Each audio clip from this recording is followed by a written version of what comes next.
Hey, everybody, and welcome to Everything Bagel. I'm your co-host, Alex Kehaya, and I'm joined by Bidhan, founder of Bagel Network. Today, we're going to explore the future of open source AI with our special guest, Greg Osuri, who's the founder of Akash, which is a decentralized compute marketplace. Greg, thanks so much for being here today. I appreciate you joining us. Great to be here, Alex. Thank you so much for having me. So for some context, I've known Greg for a while, since I think before Akash actually launched, because we were pretty early investors back in the day. And one of the things I love about both Greg and Bidhan is they're like open source purists, which is, I got red pilled by open source by my partner, Brian Fox, who's the author of the Bash Shell, wrote all the GPL licenses, and both Greg and Bidhan have been massive advocates of open source, and are an inspiration to me in that realm. Greg, I know you've been following Bagel, but I'm sure one of the things you love about them is like they ship really innovative software technology around AI open to everybody. And like most recently, they figured out how to use ZKP, zero knowledge proofs, to prove who contributed what to an AI model. And that is what enables them to power monetizable open source AI, which is huge. And they open source the white paper and all the code that shows it actually working. And they like, just to give you like an idea of the order of magnitude here, they reduced the time that it takes researchers to do the same thing from like thousands of hours to like 2 seconds, with a team of like 3 researchers. Like they're 9 people on their team total. So I've been like, yeah, really inspired about that. We've been talking a lot about that on the show. Just like our last episode that we just recorded was a decent part of the episode was like, what's the insight? Like, how do you get to those insights that lead to these kinds of big innovations when there's teams that have, 10 times the amount of funding and 10 times the headcount, but then this little team, this like underdog, the David and Goliath kind of story, ships open source, kind of like the DeepSeek thing that just happened. I really feel like that what they did is very similar to that, where it's way cheaper, way faster, and came from this like way less funded, smaller team. So I guess how it works. Huh? Yeah. Like, I wrote something in 2019 or I think 2018, a post that went a little viral that talked about how the amount of funding is inversely correlated to progress. Interesting. Because in early stage, not later stage, special seed stage. And I wrote this saying, there historically hasn't been a single success story they've raised or that's overfunded that actually innovated. And I don't want to pick names in crypto because if I say something, it's going to cause a lot of scare, but classic. Do you remember there used to be an app called Color? I vaguely remember this. Remember 2011? Yeah. It was like a social media thing. Yes, it was all social media back then. And we had companies that raised 50 million. I think they raised 15, 20, 30 million. Back then, it was a lot of money. There were companies that raised 100 million. I even don't remember some of the names. There hasn't been a single success story that came out with companies that raised millions and millions of dollars. In crypto, very classic. No, Solana is a classic story. Ethereum is a classic story. Pretty much any teams, that are top, considered top in terms of usage, forget the market cap, because market cap can be, may not be the actual way to estimate progress. But in terms of actual usage, Solana raised, 30 million before they launched. Significantly lower to actually build. I remember because I was there in the first round, right? Ethereum raised 18 million in their ICO, right? Significantly lower to actually get started. Atom, similar, right? And 15 million or so. Just enough to get you started. And most of the successful teams always have significantly lower funding, because my thesis is once you have money, you have distractions. Mm-hmm. Now you're under the radar to spend the money, because people are not going to give you money without, either having conviction that you're going to deploy the capital, because, the opportunity cost of money is fairly high, right? So you can't just like sit and have money waiting in the bank, you get a lot of pressure from investors, and usually they have controlling, authority to a degree, and then you're screwed. So, but teams that have less funding, smaller sizes, your coordination cost is much lower, right? Similar to how I believe Jeff Bezos has a saying that apparently in Amazon there is no single team that is big enough, too big for a pizza to share. Right? If you cannot share pizza with a team, that team is too big to work. So the pizza team size is an optimal way of thinking. Like small teams actually make a lot of progress, versus large, humongous teams with overfunding usually typically don't make progress because they have too much distraction. That's the thesis. But here's a real classic example here how Bagel is like innovating with less funding because they're more resourceful, they're more ruthless when it comes to like focus on the user and the market. Akash, right? We raised $1.8 million to launch what is a billion-dollar chain, right? But a lot of that comes from our hyper market focus and hyper, ruthless execution, and that comes with less money. So, Greg, like as we're talking about this already about Akash, like some insight I'd be interested in hearing. Like, what worked in the early days of Akash? Like, what kind of, I guess, problem space you were exploring, or usually that's called like problem maze, idea maze you were exploring, and how did you stumble upon this exact problem space that we're working on right now? Well, the world was very different when we began in 2017. When we published a paper in 2017,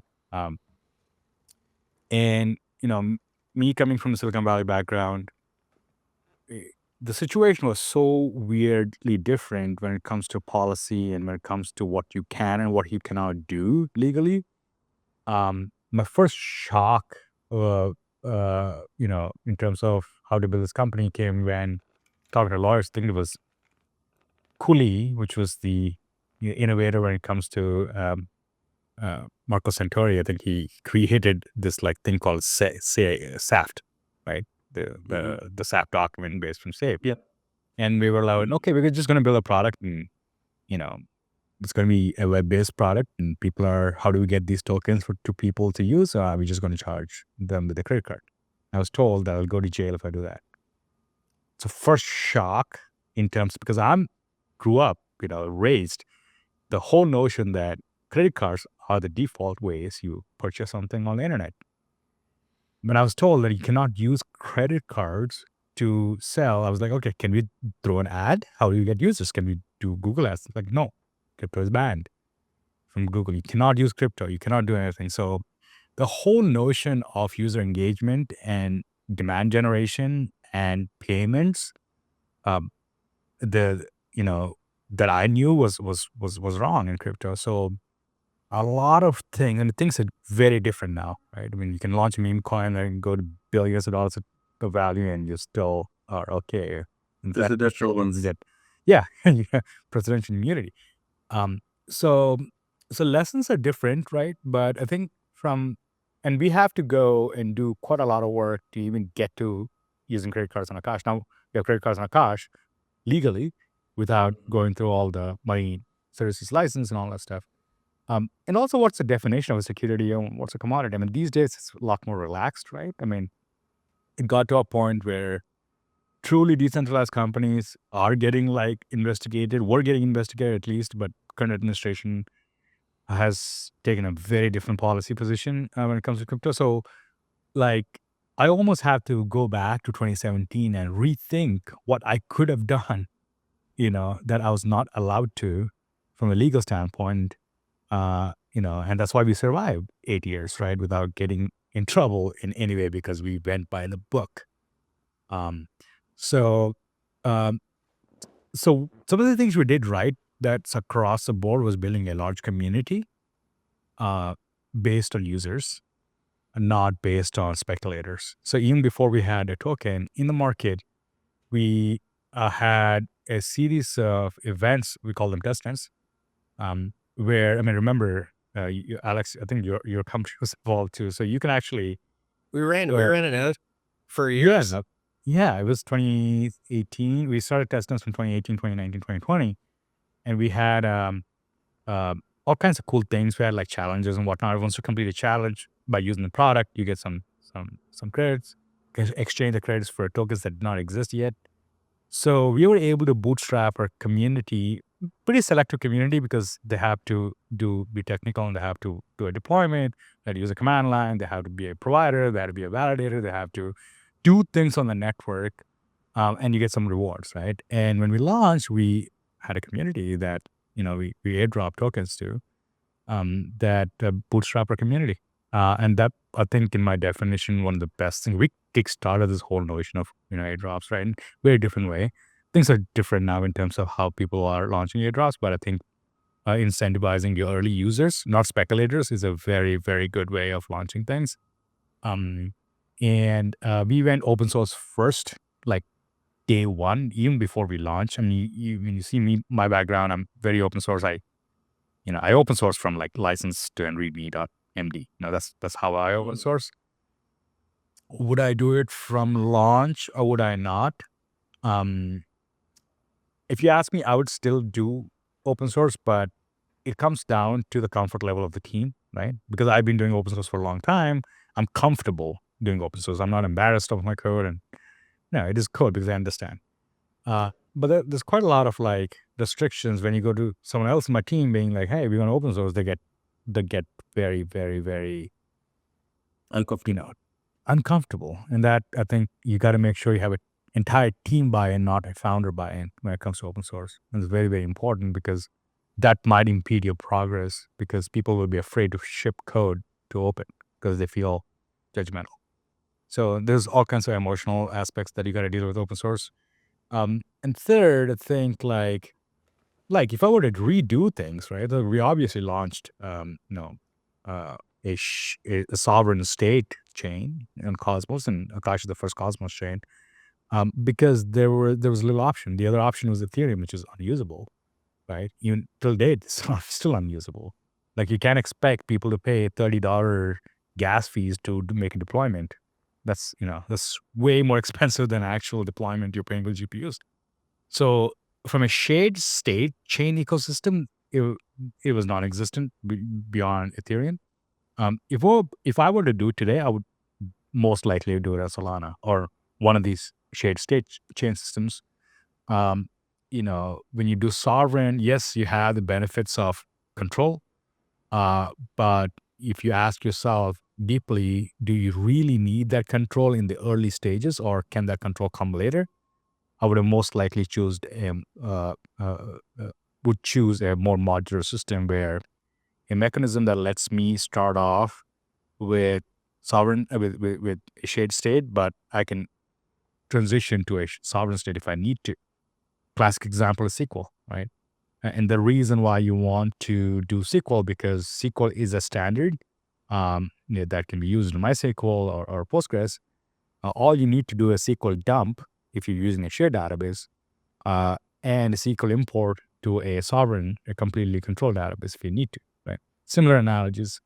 I mean, blockchains, I think, it's a key value pair system. You should be able to interoperate technically from one key value pair to another key value pair. I mean, there are nuances in terms of transactions and block space and whatnot, but ultimately, if you remove all the wrappers, it's just a key value pair state system that's it's immutable key value pair. It says, right? So some of the lessons, like, yes, that would save you quite a lot of security budget that you can repurpose for incentives.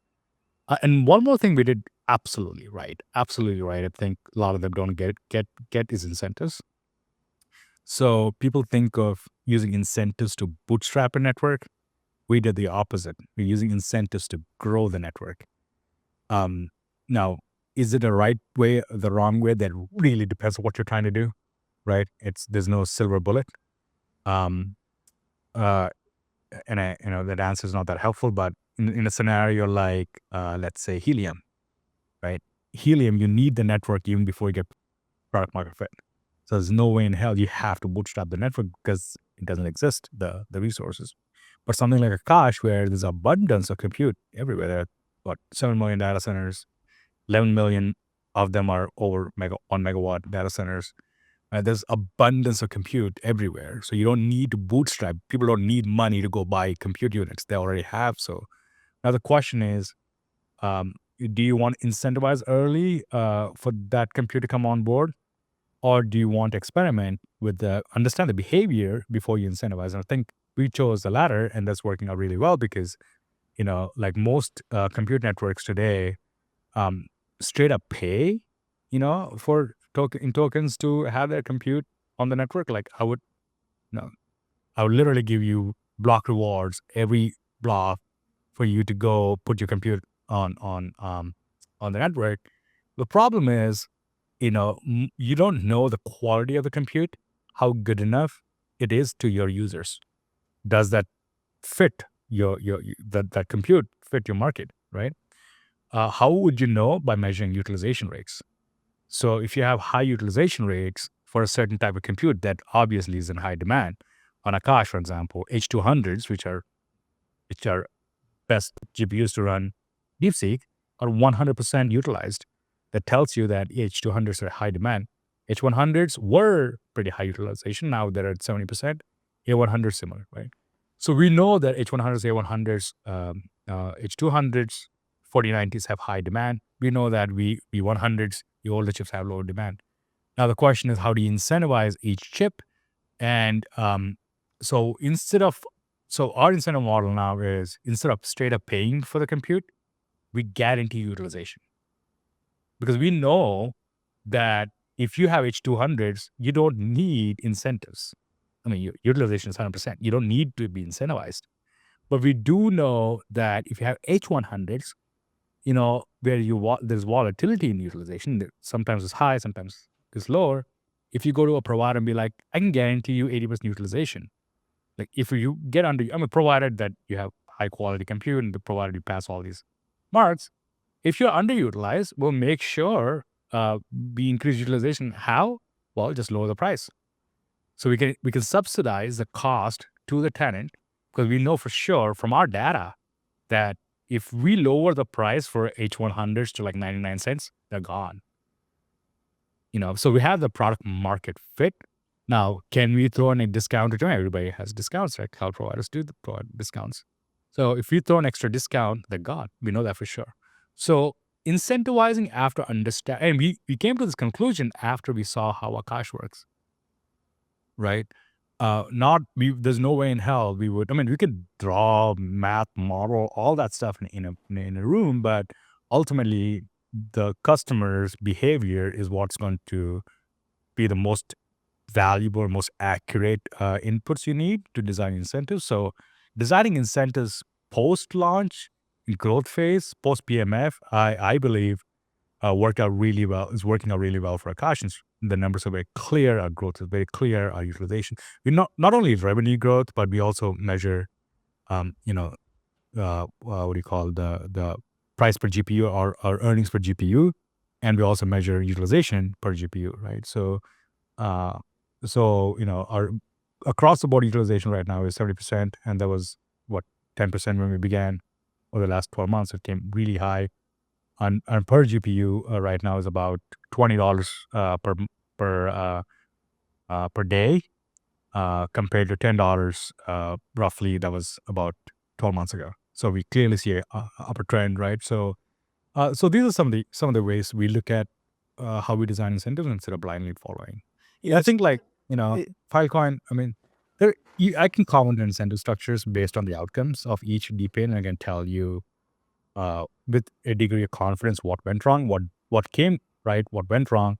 A lot of opinions on different incentive models at this point now. Yeah. Well, it's really interesting. One of the things I spent Akash was far and away one of the best investments, seed investments, angel investments I've ever made. And I haven't actually had this conversation before, but I've really thought about those early days when I first met you, and the feeling that I got about you as a person and the team, and the vision you guys had for Akash. And I've tried to for me, investing is all about pattern recognition, right? It's seeing these patterns and feeling that feeling and knowing to have conviction and take action on that conviction.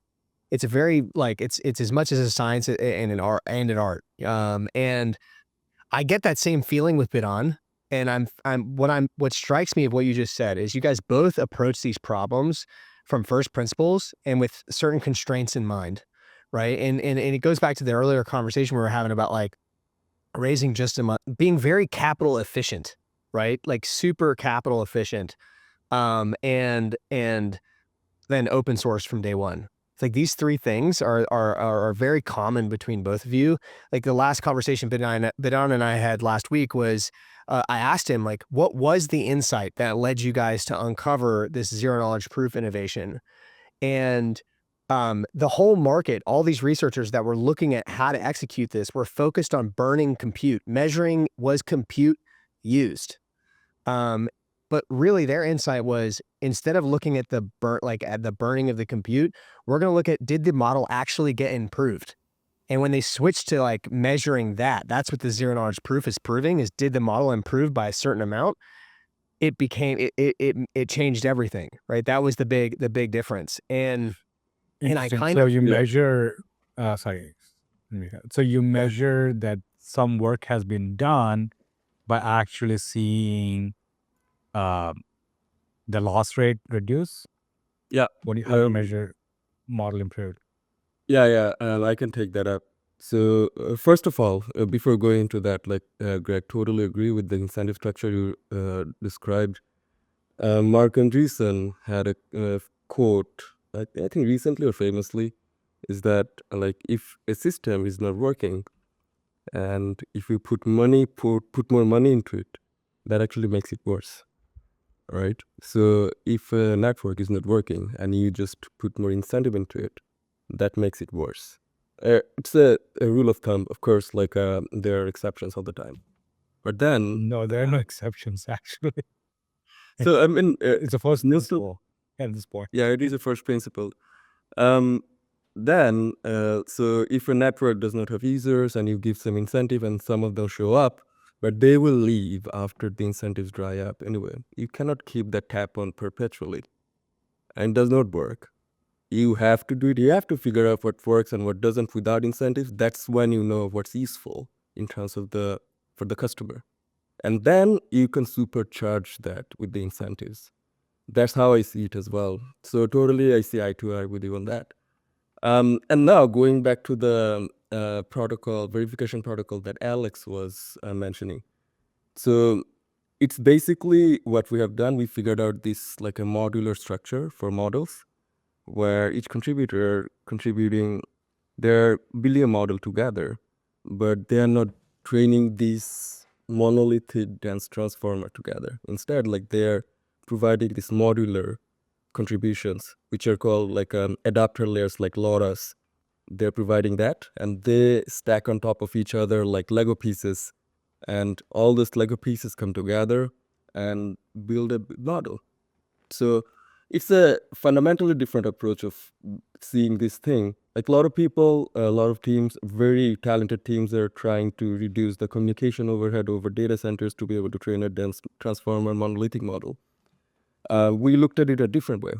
We looked at it in a way like, why can't we just make the architecture itself modular, which is very much in line with the industry trend at the moment, because MOEs are a rage right now. DeepSeek is a mixture of expert, and this is a modular architecture. So they keep the transformer core and modularize it for efficiency.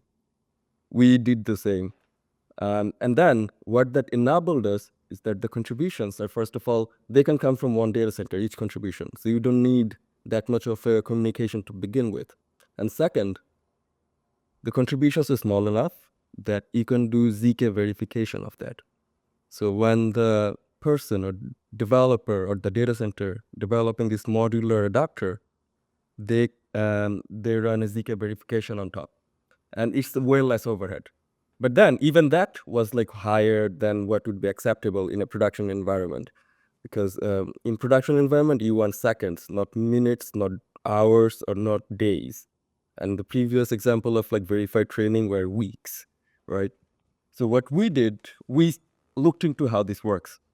And we saw that the previous attempts of ZK verifying these contributions were tied to compute. Like they're trying to verify if compute was burned. Then I personally have been in machine learning for more than 10 years, and my team has more than 40 papers published in machine learning together. So we have extensive experience of training models in the traditional ML, and we know that's not how it works. In traditional machine learning, you do these massive training runs, you get the result, and you look at the evals, and if they don't match up to your standard, you just throw them out. So they don't really count how much compute they burned. They count how much contribution, how much improvement to the model that was done for this specific training run. So that was kind of the mismatch between the traditional ML and the Web3 AI side. In Web3 AI, we were just incentivizing compute, which makes sense to some extent. But if we don't actually look at the quality of those compute usage, then we get lower quality supply on our network. And that does not incentivize the consumer side to come in and put their capital in and use the resources that's there. Yeah. I mean, incentivizing compute, for you, your level of abstraction is significantly higher than compute, and you shouldn't care where it comes from. I mean, I can train a model by hand if I have to, right? Doesn't matter what GPUs I do. As long as your evals, I mean, they're good enough for, whatever your standards are, right? Exactly. I think Loose is doing a similar approach, if I'm not wrong. They do, in the distro, they did present a mechanism where they're reducing the communications overhead for distributed training, but also for the verification, I believe they took a similar approach, but it's fascinating. Very cool. Yeah, thank you. So I want to close the thought. So what we did with this, we actually are doing ZK verification of evals, of improvements. Very So cool. it doesn't matter. You might just type the weights by your hand. We don't care. If you increase the evals, that's okay. And that's how we were able to reduce the verification overhead. And we believe this is the first, and we open sourced it, both the paper and the code, and it has been peer reviewed by people at Stanford, EFT, and whatnot. It works. And we believe we have solved the ZK verifiable training. We are using that framework initially for fine-tuning only, but this is the stepping stone of going towards actually having fully ZK verified training in a distributed setup. So that's what we are up to with this. When token? When we are launching, we have launched the first version of our product, and we are planning on going to mainnet very soon as well. And token, as we already discussed, a kind of similar thought process as you, we believe that we want to do the product market fit and feed in the token into that. Which you're already it sounds like you're getting there because you've got 14,000 people that just rush to use the bakery. That's what they call the product, is the bakery, basically overnight. I mean, it's been live for what, 2 months? Yeah, it has been live for a month. Yeah, a month and couple weeks, and we were trending in the top 10 of product trend when we launched it. So I don't think that has ever happened in crypto. Top 10? Top 10 of product trend worldwide. Yeah, so when we launched, so first ever crypto product to do so. But anyway, I'll stop shilling my own thing. But but going back to what I was saying, is that that's how we see it, incentivizing actual equality, not incentivizing, just whatever contribution. And that was the gap in all of these machine learning related resource networks, right? And this is so versatile, the framework we have built. It can snap on top of any compute aggregated network like Akash and instantly convert it to a verifiable training network. So the compute can just feed into that. And that has a lot of value as well, because it increases the value of this compute aggregated networks at the same time. And the last point I want to make about open source. We love open source. I believe in open source as well. There are lots of upsides to that, but there are some downsides we have noticed as well. I'm sure you have as well. I was discussing that with Alex a couple episodes ago. We open sourced our research on a very fast model verification algorithm, watermarking and fingerprinting, early last year. And that has been adopted by actually quite quite a few well-known Web3 AI projects in the space, and they're using that, which I'm happy about. But the downside of this is that we were not credited when that algorithm became the core part of the protocol. So sometimes that happens, right? Like you open source it, people like it, but they just use it for their own use. What kind of licensing did you have on the open source model, on the open source code? On that, we had MIT. Yeah. So again, like I'm happy. Very permissive. It's one of the most probably permissive license, right? So Yeah. an advice I would give to avoid such scenarios in the future is to have Apache 2.0 license, where if a protocol includes your code, they have to credit your Or code base. GPL, right? Or like GPL, they GPL v3, I think, is it like AGPL or GPL v3 has the same thing. I mean, because they have to open source it, not just credit you. I think with Apache, they still have to credit you, but it doesn't have to be open source. And I mean, again, I'm kind of biased because of Brian, who helped write those licenses. But for me personally, I don't want to really work. If it's my company and my team making it, I like it to be AGPL or GPL just because open source software for me is my legacy. I want it to live forever. I want it to go to Mars like Bash. Bash is literally powering quadcopter on Mars. And I want it to be there for everybody, for the world, right? And I feel super strongly about that. And so it's a personal choice for other teams. Like I don't judge other people for choosing different licenses and whatnot. I get it. But for me, I don't know. Again, it's my legacy etched in stone, etched in bare metal on the internet. Makes me think. I mean, I think I probably should consider a GPL license because there's similar scenarios like Akash too. Like a lot of people fork a code, blindly copy our code. It's so funny. Even some of our plugin code, people just copy paste and just Control F change names. Literally, like we saw that in so many times. One of the deeper networks that are launching just with Akash, straight up code base, change the names.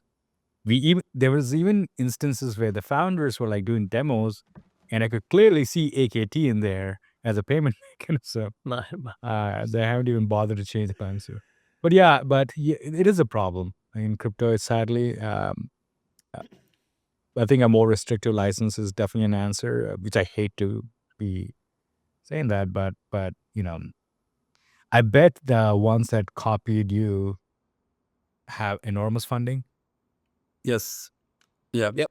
Classic. Close to 9 figures actually.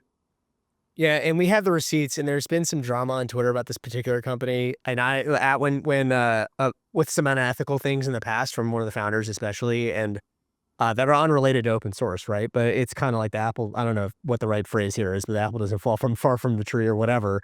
And I was like, I'd be curious to hear what you think about this, Greg. But I was like ready to go to war. I was like, dude, let's call this out. Like it's bullshit, And I would go to war. You know me.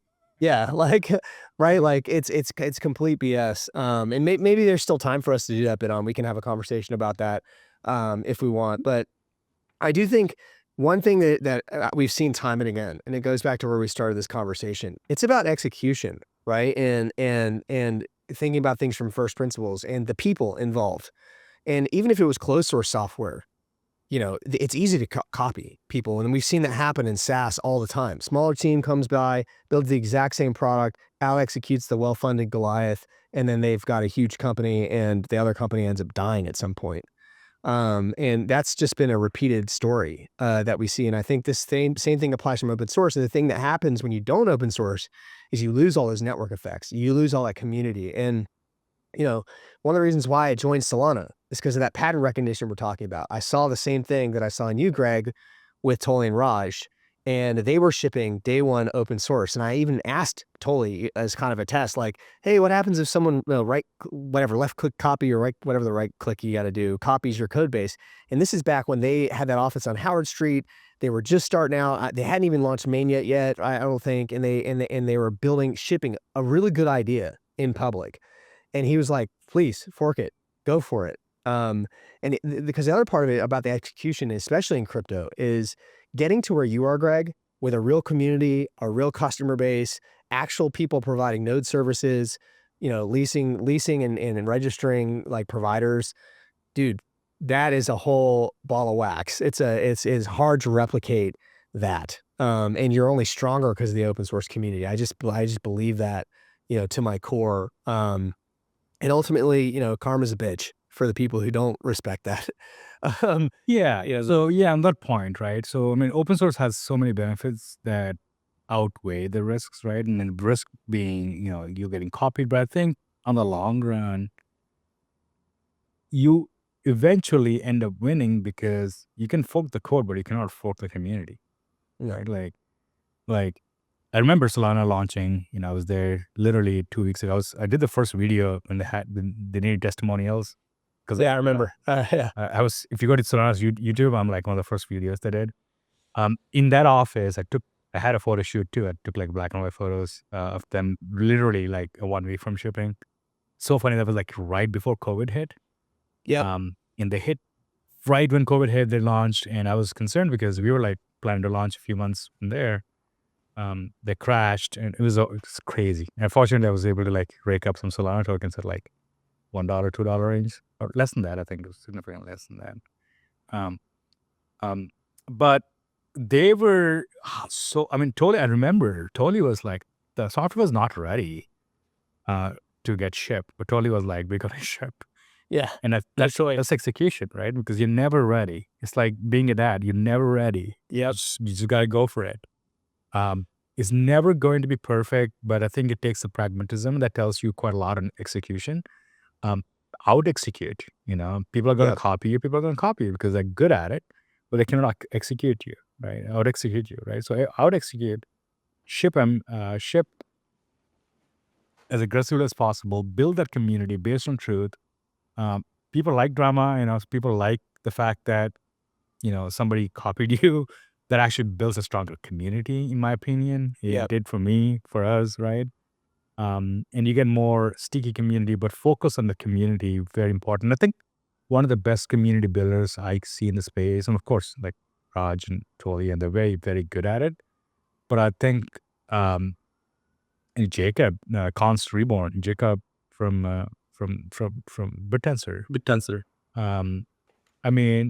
Or even Shaw Walters from AI16Z. It's more modern times, but I admire community builders and I studied them. I think Jacob has quite a lot, of admiration. Really think about how he builds BitTensor. Go to the Discords and understand how the Discords work and how the communications are working there. And spend a day in BitTensor Discord. Spend a day in AI16 Discords, right? I was so impressed by Shaw's GTM in terms of they had this ELIZA framework, open source from day one, of a top trending repo in the. It's like the work a month or something. Like it's crazy. And I was trending on GitHub like 10 years ago, so I understand what it means to be trending and what that brings you in terms of like inbounds, and it's just a crazy phase you go through. And the reason why I think he was so successful in shipping software is, he would do like this massive 3-hour long videos on explaining the software. And you would think like these videos has to be succinct and like to the point because nobody has time. Like, no, he proved that if you explain things well, people will sit and listen to you. And that's what Joe Rogan did. And a lot of the new podcasters, the long form podcasts, are about, if the content is interesting enough, people will listen to you. And I think, Shaw definitely understood that. And his videos are like, I watched a 3-hour video on Friday night to understand ELIZA, and I sat through it, right? And I was surprised that I could spend, I don't watch TV that much. Especially YouTube and whatnot, not for that long. But there's something to be understood about these founders and how they build communities around open source systems. Suddenly Jacob would spend hours on out. Jacob's weapon is Discord, right? And everybody has their own choice of platforms, right? That is something that I think cannot be forked, no matter how hard you try. I think that's one of the reasons why I think I'm not endorsing AI16Z as a token or any of that sort. I'm just observing community builders and seeing their patterns. Like you said, it's pattern recognition, right? And I can recognize these patterns among successful founders, successful builders. They all have one thing in common is cut the bullshit, be pragmatic. Don't worry about getting judged. If you have to go on a 3-hour podcast, 3-hour video, where you're going to make mistakes, it's not going to be perfect because it's live, right? I've noticed so much, I guess, like engagement when I do live raw videos without filters. People love it. I just randomly go on Twitter and be like, I'm going to live stream my coding session. People love to see me code, right? Because like people love to see other people play games, so things of that nature will give you quite a lot of like true community. That well-funded company with big PR teams will be prohibited from going live. Because they're too afraid to lose. Let's build some AI agents on live stream next time, Bidhan. I'll watch you. Yeah. I'll narrow it. I'll do commentary. I'll be like the sports commentator. And like Sahil Uzma, Gumroad, another favorite. Like Sahil from Gumroad. All these are phenomenal community builders, right? And I don't know if you know Sahil, but he's, the character. I follow him on Twitter. Have you seen his YouTube videos where he does this PMing, where he does this amazing way of how to write a PRD. Like he's a great product manager. The way he would approach a PRD using AI these days is just amazing because I need to check that out. It's amazing. I need to check It starts with like black document, why and what, why they want to do something and what they're going to do. Like few lines and sentences, plain English. And he develops this PRD using different tools, using DeepSeek, using ChatGPT, O3, and actually he tried to the V0, the whole like the user interface thing, and he does that live, and that's awesome because you see the mistakes people make, and you see someone work. A great way of improving your work is to imitate somebody's work, and I had that in my career for a long time. Like I imitated when I was learning Go. A lot of my imitation came from Mish Hashimoto, the founder of HashiCorp. Developing like Terraform and whatnot. I learned from how these people code and looking at the code. I love learning by watching experts or people that I consider good to work. And I think that speaks quite a lot on how these founders build communities. And we need open source. I think it's a great way to like imitate them. So we only have a couple of minutes left, and I couldn't agree more with everything you said. But there's something I really wanted to ask you, Greg. And if we can focus on it for a couple of minutes, the conversations I've had with Bidhan the last couple months have really helped me develop this thesis around open intelligence. And the term open intelligence is actually came from a brainstorming session that Markeisha and I had. She leads marketing over at Bagel.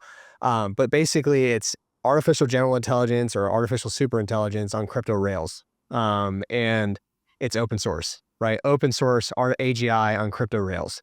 And I have come to believe that this is really, really important for humanity and for our industry, and that it really should be the North Star of every founder that's building critical infrastructure should be to help make this happen, to accelerate open intelligence.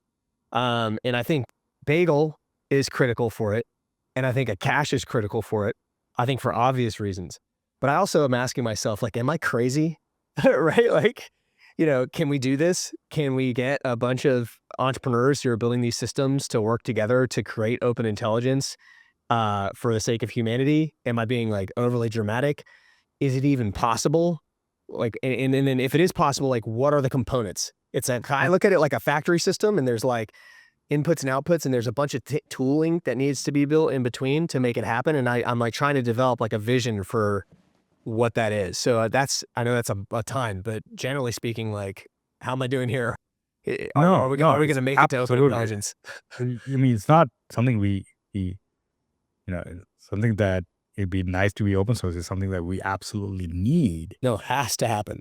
It has to happen because historically speaking, any sufficiently important technology that reached mass adoption is open source.